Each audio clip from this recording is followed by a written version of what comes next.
Today on One, your daily dose of local affairs and social media commentary. Today on One, City of Windhoek delays Vernile market operations. Not enough COVID-19 tests done to reopen schools, says Nantu. Agribank relief package to save farming jobs. And Pentecostal churches call on government to reopen religious services.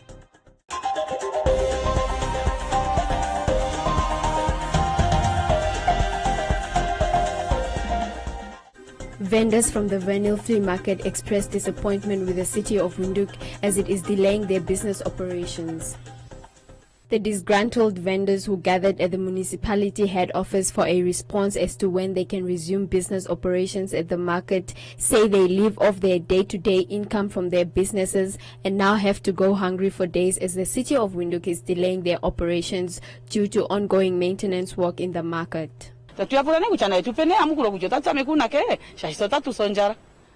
asked them to at least give us a day when we can start selling again because we are getting hungry and our only survival is our businesses in that market. Where will we eat if we don't sell? It's now been 3 months without selling. We cleaned the market as they have requested, but they still have not told us when we will start. That is why we came to meet them here. Our government and our president need to come to our aid as we are dying of hunger in our houses. None of us got the emergency income grant of $750 Namibia. When we go to our councillors' offices for Harambee food, they tell us there is no food and they chase us away.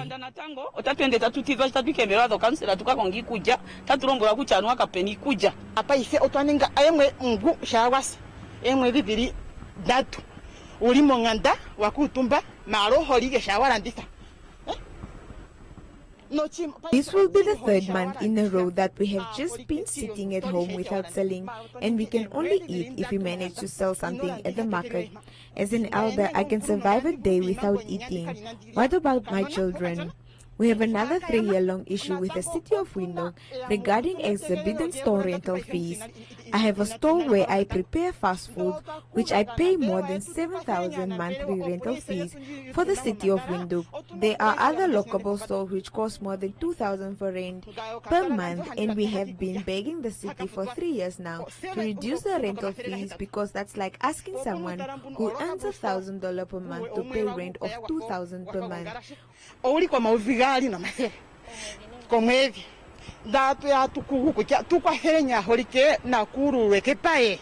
In response, the City of Windhoek's Public Relations Officer Lydia Amutenya maintained that the city still has a lot of structural maintenance that is outstanding, which was further delayed by the lockdown, and until all maintenance is completed, vendors may not resume business. Now you can not just open the market even if after they have cleaned. Now what will happen is that the city has diverted all its resources when it comes to maintenance to the markets, meaning that even internally here we communicated that all the things that need maintenance internally must wait until we finish all the markets. We want to prioritize the markets because we know how severely the vendors are affected. Now what is happening is to actually make sure that after the cleaning is done, the structural maintenance has also been addressed, the issues of ablution facility, the water is also addressed. Then it's only when we can call in the Minister of Health and Social Services, of course our own health inspector first, and then the Minister of Health and Social Services to come do the inspection. There were other issues at this specific market that were requested previously. One of those issues was the issues of the City of Windhoek Council to review the prices of the tariffs of these markets or the stalls, which is also receiving the much needed attention from Council. It's in the process to Council, so it has been submitted to Council. So once Council has made a decision, then we are going to provide the feedback as to how what is going to happen. But they did provide, the vendor has provided their consent to the city to say we must really look into the issues of the tariffs of the stalls at that specific market. Amutenya further assured the vendors that although there is not a set date for business operations to begin at the market, the city has prioritized the maintenance of the market.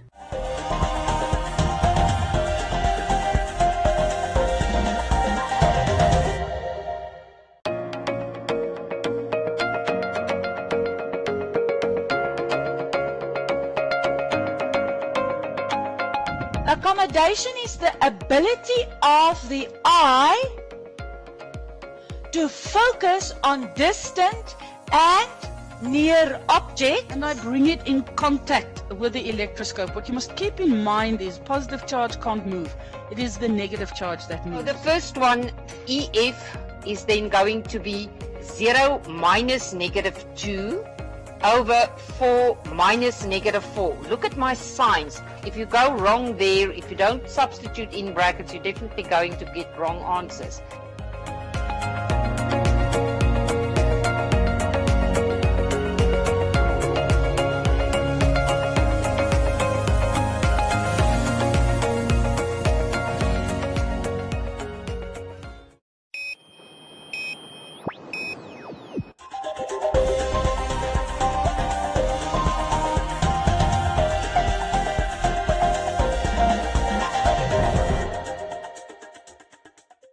The Namibia National Teachers Union, NANTU, has cautioned the Ministry of Education, Arts and Culture to implement the necessary steps before reopening schools nationwide. The union wants all schools to have clean running water and the necessary masks and hand sanitizers before opening, as many schools are still struggling to obtain these items. It is not enough data for as a base for the schools to be reopened, if you are asking that way. And that's why we wanted to be very quite sure from our side whether it is the right time for the school to be reopened, hence our consultation with the Ministry of Health and Social Services to guide us as exactly what should happen first before schools reopens.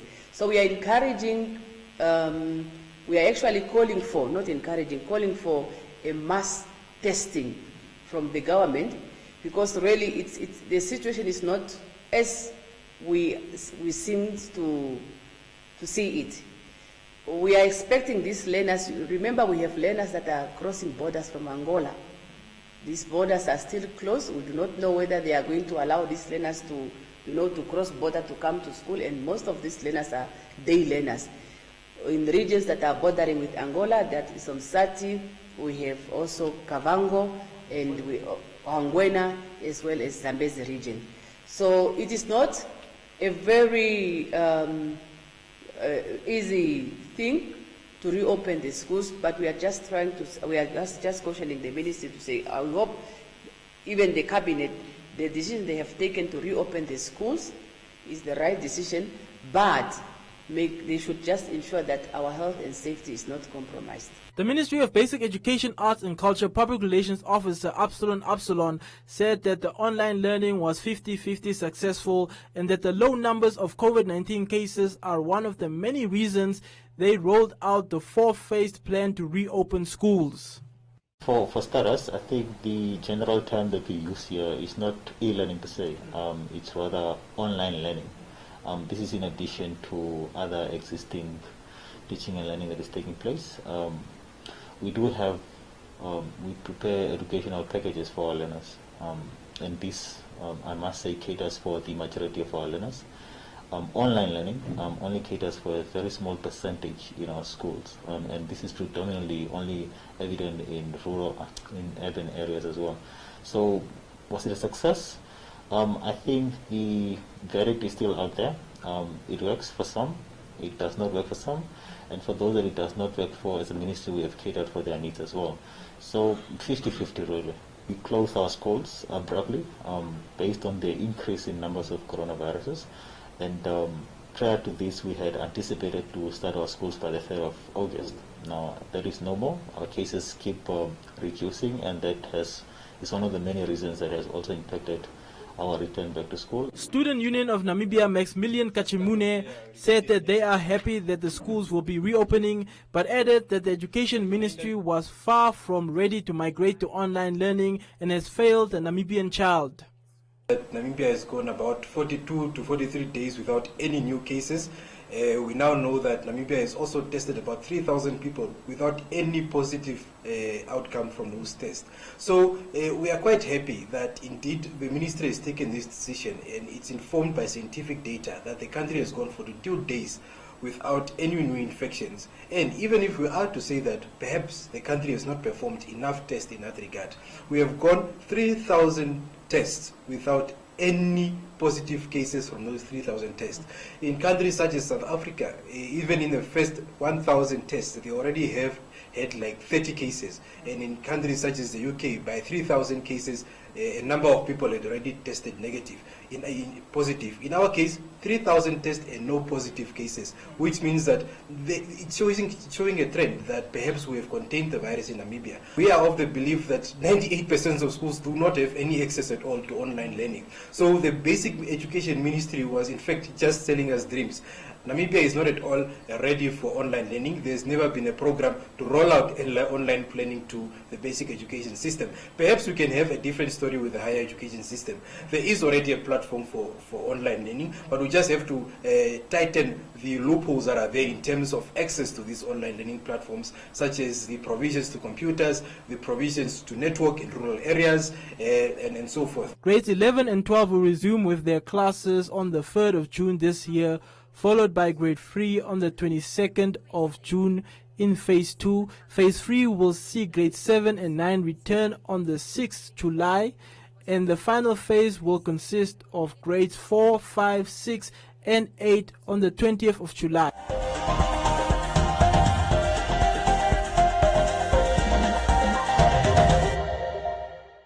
It's not like it used to be. We all used to share Tafalaga with our friends and family. Something has come and made those spirits so much harder to lift. But we have hope. We see the Namibian spirit in a nation working together from a distance to make a better country. We can't wait for this to pay off. And when it does, we'll be excited to bring the smooth taste of Namibia's finest to people who have truly earned it. Tafalaga, made of Namibia.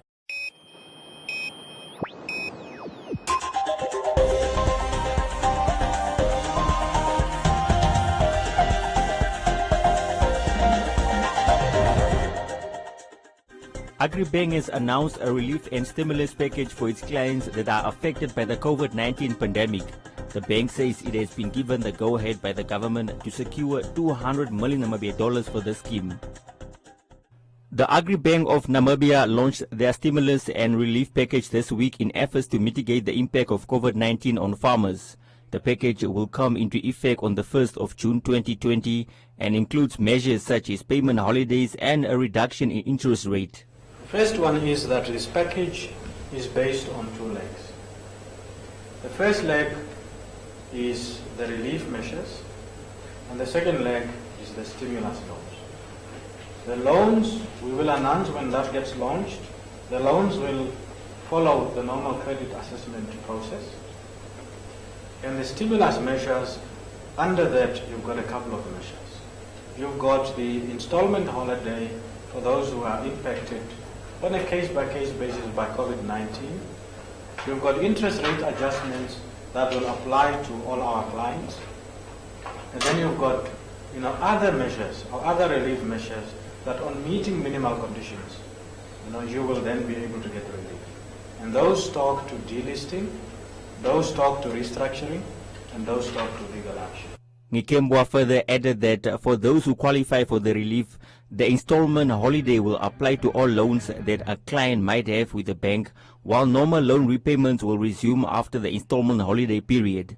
It's one thing to provide relief, but it's another to try and stimulate production. Because what we want to do is to make sure that we increase production in agriculture, we increase the contribution of agriculture to the country's GDP, and we try and somehow mitigate the impact of COVID and, of course, the larger recession that we've been in. So we will be providing stimulus loans to help with achieving optimal production levels.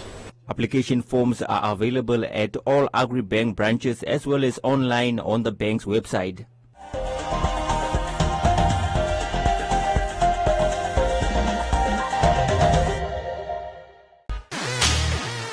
Make sure you catch It's a Wrap in our new time slots.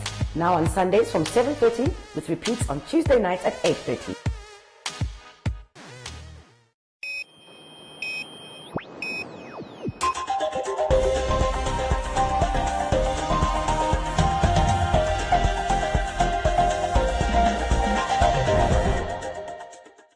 The Association of Charismatic and Pentecostal Churches of Namibia and the members of the National Church Task Force on COVID-19 is pleading with the government to reopen churches and allow them to contribute to the fight against COVID-19.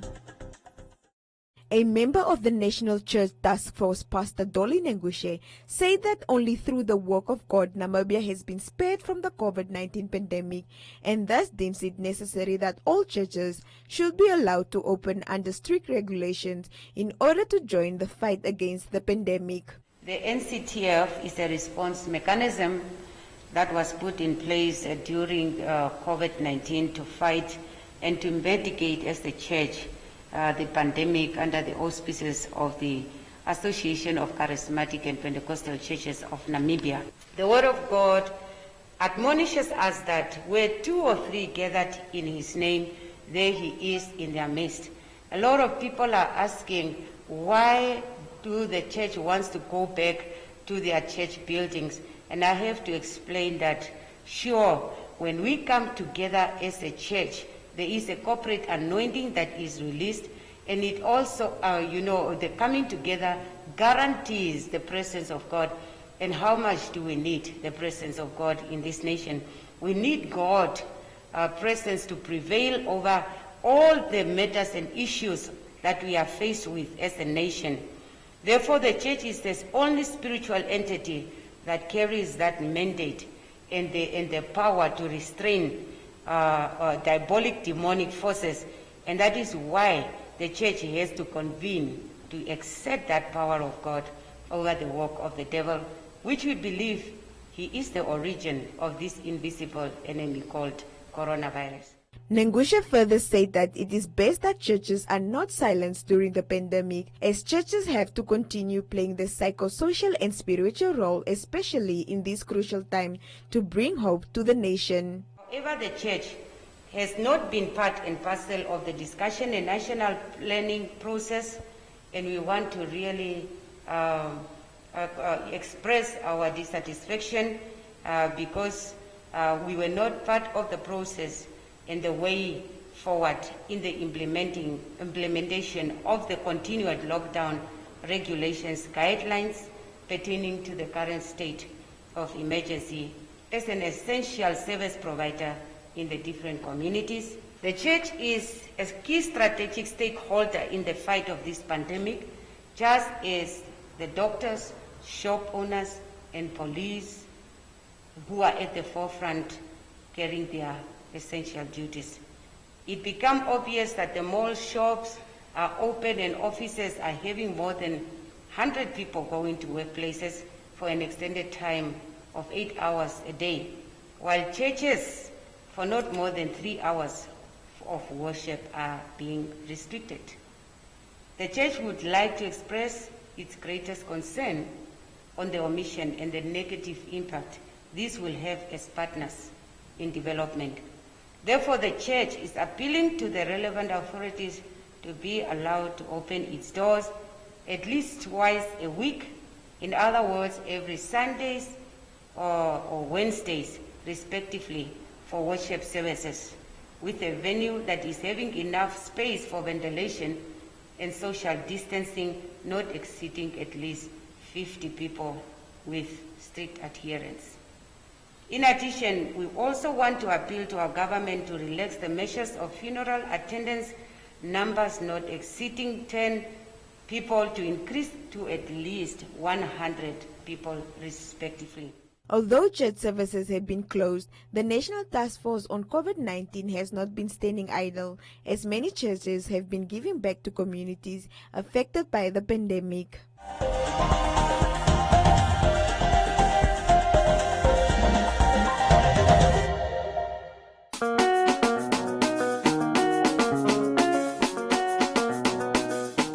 Catch your favorite local music show on One Africa Television every Friday evening. Now, at 9 o'clock and the repeats on Saturdays at 5:30 and Tuesday evenings at 9:30.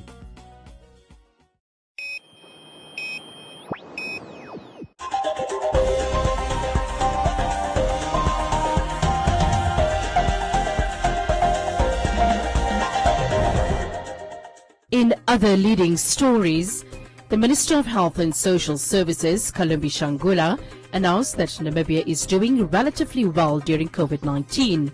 He noted that this can be attributed to early interventions in suppressing the transmission by instituting measures, including the declaration of a state of emergency by President Harry Geingob, closing the borders and putting the country under lockdown. According to the minister, the 14th person has recovered from COVID-19, with the 2 remaining cases in a satisfactory condition.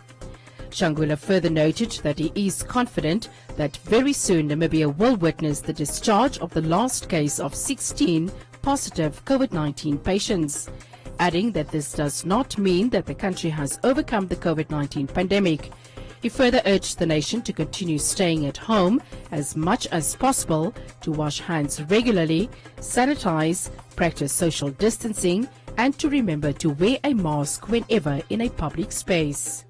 And in view of the COVID-19 pandemic, the EU delegation in Namibia, like others, were not able to host a Europe Day function this year, but a number of digital activities were undertaken to connect with each other and audiences to make the day memorable. One of these activities included an online competition for candidates with the age group of 13 to 18 years. The aim of the competition was to raise awareness about the EU and its engagement in Namibia. A total of 39 applications were received, of which 16 qualified. Out of the 16 qualifying candidates, a lucky draw took place to select the winner and the second candidate. The winner of the competition was 18-year-old learner Neto Fernandez, who received an iPad, and the second prize went to 16-year-old learner Nadula Nekongo. During the event, the EU ambassador to Namibia, Sinika Antila, congratulated the learners and briefed them and the media about the EU's current programs in Namibia, which focuses on livestock development and the education sector. She further highlighted the importance of strengthening trade and investment and informed the meeting about the EU support to Namibia to implement the Economic Partnership Agreement. Antila added that support to SME development and business partners is very much needed now and post-COVID in order to get the economy going and create jobs. Welcome to Comments Corner, your daily dose of comments from the hottest social media pages. The Bank of Namibia officially introduced the new $30 commemorative banknote as a legal tender, making it acceptable for payment purposes nationwide. The unique note is a once-off print and can be kept as a souvenir, as it signifies the country's commendable democratic processes and endangered fauna. Evans said no one cares about the $30. Namibia should focus on becoming a self-sufficient country to avoid relying on South Africa for food.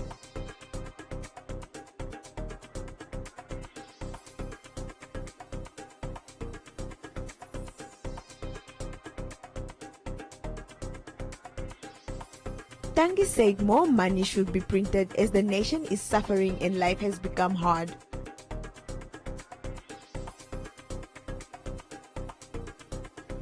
Mervyn said it seems that Namibians are left in the dark and the 3 presidents are fooling the nation at large.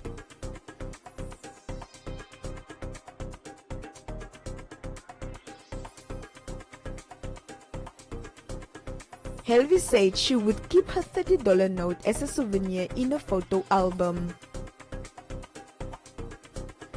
The Director General of the Labour Ministry has alleged that the nationwide lockdown has exposed racism in the labour sector, as many businesses were required to close their workplace, which resulted in over 500 retrenchments due to financial losses related to COVID-19. The HAFA is puzzled on what the labour inspectors were doing if they are only noticing these problems now.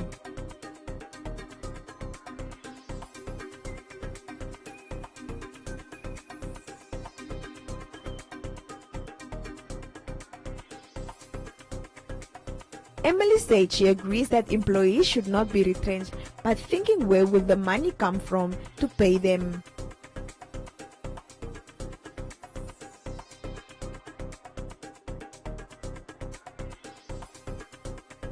Abel said the unions know very well that without making any profit to run a business and pay all expenses, even the cash flow gets affected.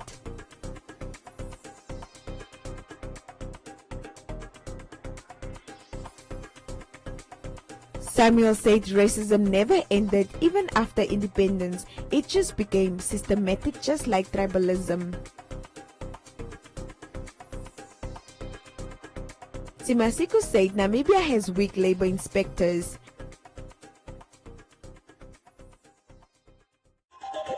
And that is all from Comments Corner. Be sure to post your comments on our social media pages for broadcast every day only on Today on One.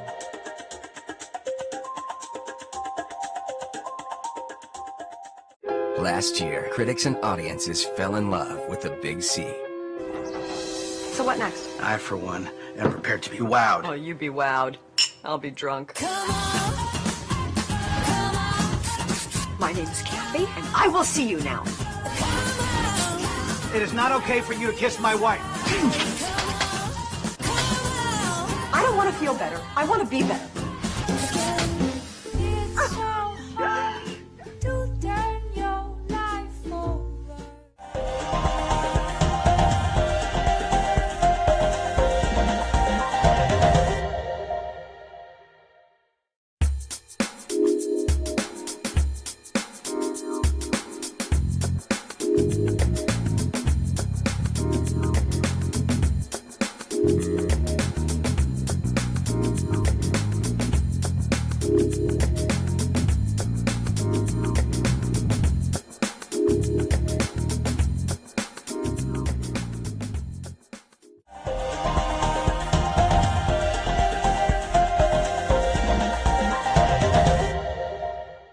I won't leave without taking Shri along.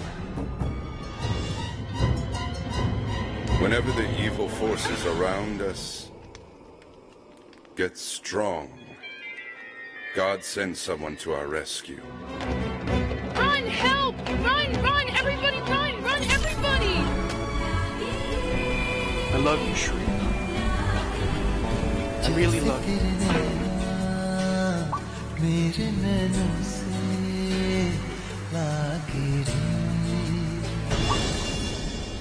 Hurry! Hurry! Hurry! Hurry, get up! Hurry! I'm Madhu! Hurry! No matter how good the proposal is, I will not let her get married in the mass marriage ceremony.